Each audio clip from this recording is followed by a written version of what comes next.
Today, we will share 5 real stories of the most disturbing animal attacks in the Amazon rainforest.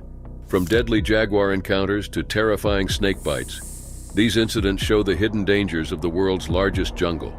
Stay with us as we explore these chilling tales of survival and loss in the wild Amazon.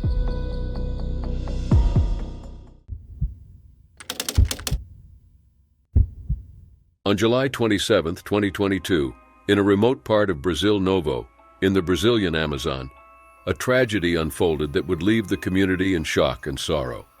This is the story of Dirleson Oliveira Paiva, a 10-year-old boy who became the victim of a brutal attack by a wild jaguar. That day, Dirleson had set out for one of his regular fishing trips to a pond near their home. The dense forest and the remote location of the pond made it a peaceful but risky place for a child to be alone. As the afternoon wore on, Dirleson's parents became increasingly worried when he didn't return home at his usual time. As dusk approached and with no sign of their son, Dirleson's father decided to search for him. Grabbing a flashlight and calling out his name, he went into the forest, following the path that led to the pond. He was soon joined by concerned neighbors who feared the worst. After a tense search that lasted for hours, they came across something chilling. Near the pond where Dirleson often fished, they found his sandals and some of his clothes, all stained with blood. Panic set in as the reality of the situation became clear. They continued their search, and about 50 meters from where the blood-stained items were found, they discovered Dirleson's lifeless body. The sight was horrific. Dirleson's face was severely disfigured, bearing the unmistakable signs of a savage attack. His small body showed marks of large claws and deep bites. It was apparent that he had been dragged away from the pond. The evidence left nothing to the imagination. His injuries were consistent with a wild animal attack, and given the common sightings in the area, a jaguar was immediately suspected. The community of Brazil Novo was stunned by the brutality of the attack. Jaguars, although known to inhabit the region, were rarely involved in incidents with humans. The police, led by delegates Wallison Damasceno and Henderson Jacob, were called in to investigate. The authorities collected evidence from the scene, including large animal paw prints near the body and signs indicating that the boy had been dragged, pointing towards a jaguar attack. Dirleson's body was taken to Altamira for a post-mortem examination to confirm the cause of death. This examination was essential not only to establish the exact circumstances of his death, but also to calm the distressed community, which was grappling with the terrifying event. The news of Dirleson's death spread quickly, inciting fear and anger among the locals. Jaguars, though a natural part of the ecosystem, were now seen as a direct threat. In their grief and outrage, a group of local residents decided to take matters into their own hands. They organized a hunt to find and kill the jaguar they believed responsible for the attack. The hunt did not take long. The group soon found and killed a rare black jaguar. The animal had a deep cut in its neck, suggesting a violent struggle. This action, however, raised questions about the legality and morality of their response. Delegate Henderson Jacob emphasized that while the community's actions were driven by fear and a desire for retribution, hunting and killing the animal without any direct threat or self-defense was not justified. This killing of the jaguar required the initiation of a new investigation into the mistreatment of wildlife. Authorities struggled to balance the investigation of Dirleson's tragic death with the aftermath of the community's reaction. The father of Dirleson spoke to the TV Valdo Shingu team, expressing his unimaginable grief. He described his son as a very happy boy, close to his family and full of life. The loss had left a void that words could not fill. The jaguar population in the region, particularly the black jaguar, is a rare and protected species. The tragic loss of a child had to be weighed against the conservation of a species that is crucial to the biodiversity of the Amazon. According to a report from 2015, there are approximately 600 black jaguars remaining in the wild. The killing of this animal, although driven by immediate fear and anger, could have long-term consequences for local wildlife conservation efforts.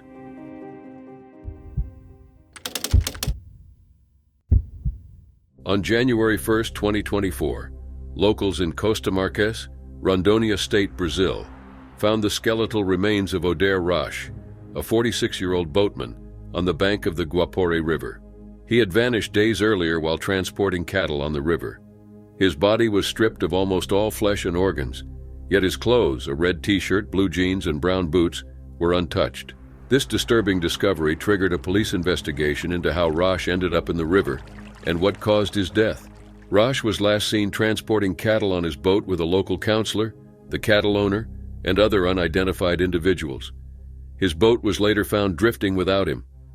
Witnesses said they were unsure of how or when Rosh fell into the water. The intact state of his clothing suggested he was likely unconscious or dead when he entered the river, allowing piranhas to devour him without disturbing his attire. This detail raised more questions about how he ended up in the water. Authorities began investigating the circumstances of Rosh's death, focusing on whether alcohol was involved. It was reported that the crew might have been intoxicated, but this had not been confirmed. Police planned to interview the crew and others who might have been present during the incident to gather more details. Forensic examinations confirmed the brutal nature of Rosh's death. Experts noted that piranhas usually attack for territorial reasons rather than for food, but they can be ferocious when provoked.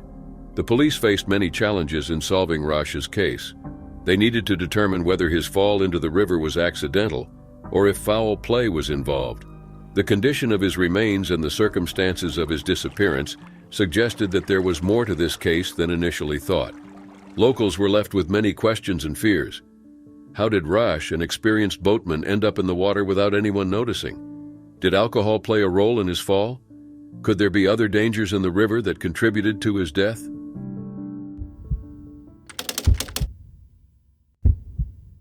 On January 3, 2023, Claire Bai, a 28-year-old from Bedminster, Bristol, set out on an Amazon jungle trek near Santa Rosa de Yacuma, Bolivia.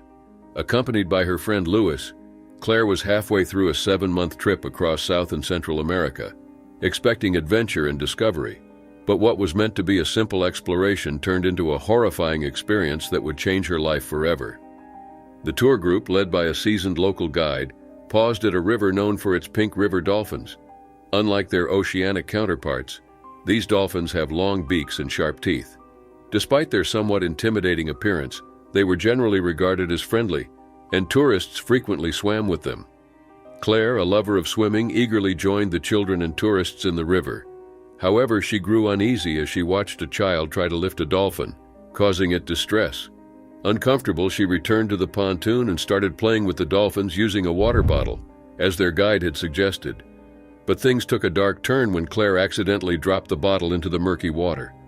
Without much thought, she jumped in to retrieve it. Suddenly, a sharp pain shot through her right foot. A pink river dolphin had bitten her, clamping down with its teeth.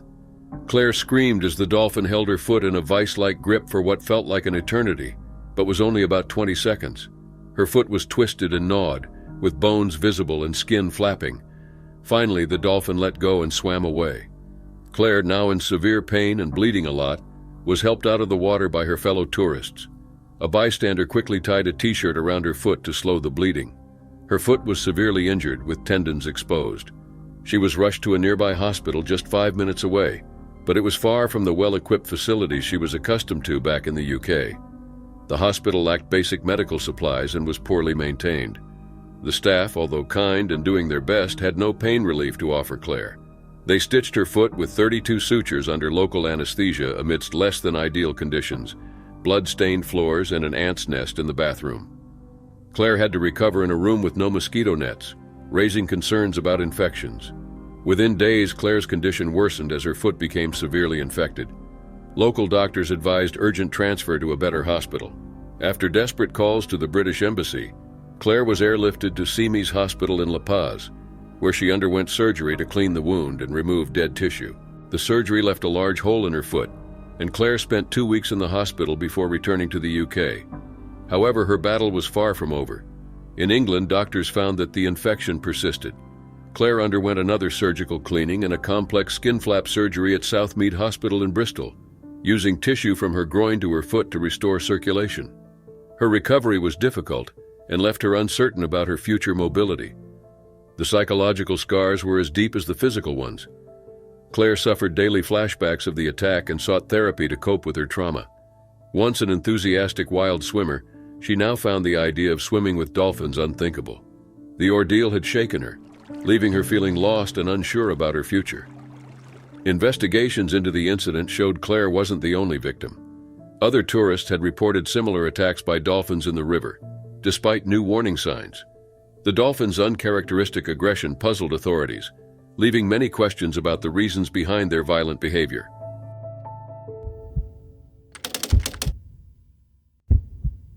On February 7, 2010, in Guajara Mirim, a town in the Brazilian Amazon, a tragedy unfolded on a sunny Sunday afternoon. Around noon, 7 neighborhood children went to cool off in the first Igarape, a small channel created by seasonal floods from the Mamoré and Novo Pacas rivers. This spot was usually a refreshing escape from the intense heat. Among the children was an 11-year-old girl who decided to swim a bit further from the group. Unbeknownst to them, a black caiman was lurking nearby. Suddenly, the reptile surged from the water and seized the girl in its powerful jaws. A fisherman who witnessed the scene described the horrifying moment. "I saw the reptile with a girl trapped in its mouth, and then it disappeared." His observation was one of the few accounts of the tragic event. The other children, terrified, screamed and rushed to the shore to get help. Emergency services were quickly contacted. Police, firefighters, and locals arrived to search for the missing girl. Their urgent calls were everywhere as they scoured the area, but there was no immediate sign of the girl or the caiman. As hours passed with no results, the once peaceful river became a haunting reminder of the danger hidden beneath. By evening, hope seemed to be fading, but around 8 p.m., there was a breakthrough. A resident spotted unusual bubbles and movements about 100 meters from the attack site. Armed with a 12-caliber rifle, he fired at the water. The caiman emerged, still holding the lifeless girl in its jaws. The black caiman was a massive predator, measuring about 13 feet and weighing approximately 350 kilograms. It took 7 shots to kill the animal before the girl's body could be recovered. Her small frame was still clutched in the caiman's jaws, a grim testament to the creature's power. Her body was taken to the morgue of the regional hospital. The autopsy noted severe injuries, deep wounds on her thorax, lower limbs, and buttocks, inflicted by the caiman's teeth. Her right femur was fractured, and her lungs were filled with water, confirming drowning as the cause of death. Unlike many crocodilian attacks, which often result in large lacerations or severed limbs, this incident left the girl's body relatively intact.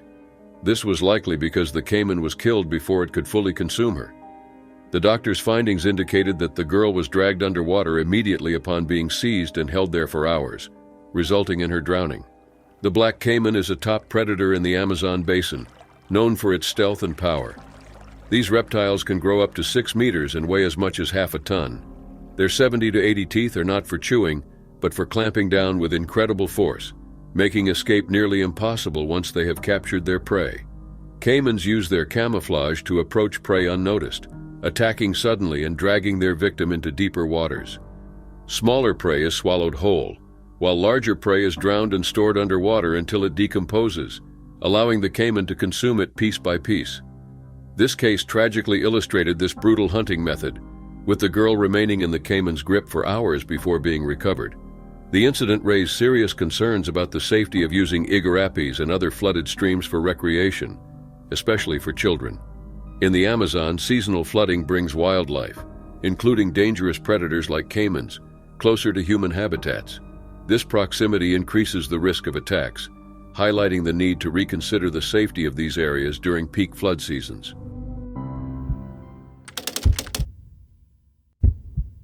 It was about mid-morning on October 26, 2023, when 43-year-old Cicero José de Oliveira was deep in the Amazon rainforest. He had been sent to measure a property along the Juma River in Amazonas State, Brazil. Cicero, a father of 3 daughters, was familiar with the jungle, but this day would test his endurance and will to survive like never before. Cicero was with 2 companions, and they were nearing the end of their 5-day job. Supplies were nearly depleted, and they were preparing for the long journey back to the nearest town, more than 20 miles away. The forest was dense and teemed with life. Among the most feared creatures in this vast wilderness is the Surucucu pico de jaca, the South American bushmaster. This viper is the longest and largest venomous snake in the Americas, capable of injecting a fatal dose of venom with a single bite. As they walked along the Juma River, the silence of the forest was suddenly broken. Without warning, the bushmaster struck, its fangs sinking into Cicero's left calf. He felt a sharp, penetrating needling sensation, but no immediate pain. Looking down, he saw blood pouring from the bite.